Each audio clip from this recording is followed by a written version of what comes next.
Debu beterbangan seperti ingatan yang pecah di udara. Sirene meraung tanpa arah, memantul di dinding gedung yang retak, menekan telinga dan dada siapapun yang masih berdiri. Di atas sebuah bangunan setengah runtuh, dua sahabat berdiri berhadapan dengan kenyataan yang tak pernah mereka undang. Raka menarik napas dalam-dalam, meski udara yang masuk terasa berat dan kotor. Setiap tarikan napas seperti menambah beban di dadanya. Matanya menatap kosong ke kejauhan, seolah berharap ada jawaban jatuh dari langit kelabu yang menggantung rendah. Hidup rasanya seperti terus menekan kepala tanpa memberi waktu bernapas, ucapnya lirih, suaranya hampir kalah oleh sirena. Seolah runtuh memang sudah ditetapkan sejak awal. Dimas berdiri di sampingnya, tubuhnya tegap meski wajahnya juga lelah. Ia tidak segera menjawab. Matanya menelusuri puing-puing kota di bawah mereka, lalu kembali pada Raka. Tekanan itu bukan takdir, katanya akhirnya. Itu ujian terakhir. Bukan untuk menghancurkan, tapi untuk memilih. Apakah seseorang akan benar-benar patah, atau naik kelas?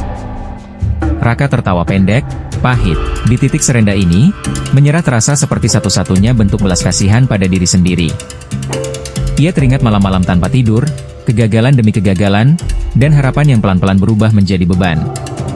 Menyerah terasa seperti istirahat yang sudah lama tertunda.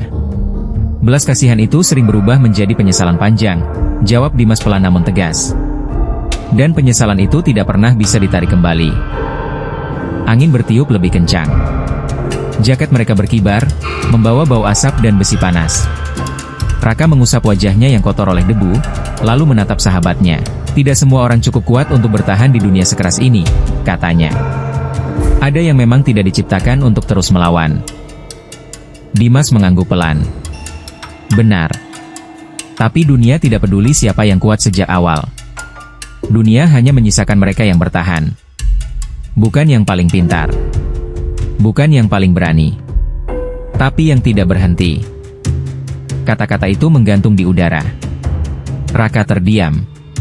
Ada bagian dari dirinya yang ingin membantah, tapi ia terlalu lelah untuk melawan. Melawan kenyataan hanya membuat batin terkikis sedikit demi sedikit, katanya kemudian. Semakin dilawan, semakin habis. Karena itu penerimaan bukan kelemahan, jawab Dimas. Penerimaan adalah keputusan paling kejam dan paling dewasa. Menerima berarti berhenti menyangkal, lalu mulai bergerak. Raka menunduk. Matanya tertuju pada kakinya sendiri, penuh luka kecil yang bahkan tak ia ingat kapan didapatkan. Di bawah mereka, tanah retak seperti peta kegagalan yang tak berujung. Langkah kecil terasa memalukan, ucapnya. Terlalu kecil di tengah kegagalan yang begitu besar. Tanpa langkah kecil, kata Dimas, kegagalan itu berubah menjadi kubangan. Dan kubangan tidak membunuh dengan cepat. Ia menelan perlahan. Sirene mulai menjauh. Entah karena bahaya mereda, atau karena tidak ada lagi yang perlu diselamatkan. Untuk pertama kalinya sejak lama, ada jeda. Hening yang canggung, tapi jujur. Raka menarik napas panjang. Dadanya masih sakit, tapi tidak lagi sesak seperti tadi. Tekanan terasa paling menyakitkan, katanya pelan, karena harus dipikul sendirian. Dimas melangkah mendekat dan meletakkan tangannya di bahu Raka. Sentuhan sederhana, tapi cukup untuk mengingatkan bahwa ia tidak berdiri sendiri. Seringkali bukan karena sendirian, ucap Dimas, tetapi karena gengsi lebih besar daripada kebutuhan untuk ditolong. Raka menoleh. Matanya berkaca-kaca, bukan karena debu kali ini, tapi karena sesuatu yang lebih dalam. Ia menyadari satu hal yang selama ini ia hindari. Bahwa ia tidak kelelahan karena hidup terlalu berat, melainkan karena ia memaksakan diri menanggung semuanya sendirian. Cahaya pagi mulai menembus debu, tipis, hampir ragu, namun nyata. Kota itu masih rusak. Masalah mereka belum selesai. Tidak ada keajaiban, tidak ada jawaban instan. Namun di detik itu, Raka mengerti sesuatu.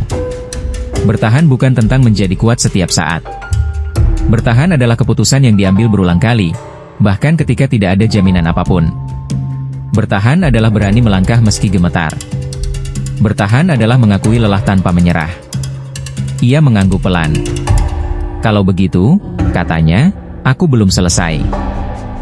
Dimas tersenyum tipis. Bukan senyum kemenangan, melainkan senyum seseorang yang tahu perjalanan masih panjang. Dan di tengah reruntuhan itu, dua sahabat berdiri. Tidak sebagai pemenang. Tidak sebagai korban. Melainkan sebagai manusia yang memilih satu hal paling sederhana namun paling sulit. Untuk tetap bertahan.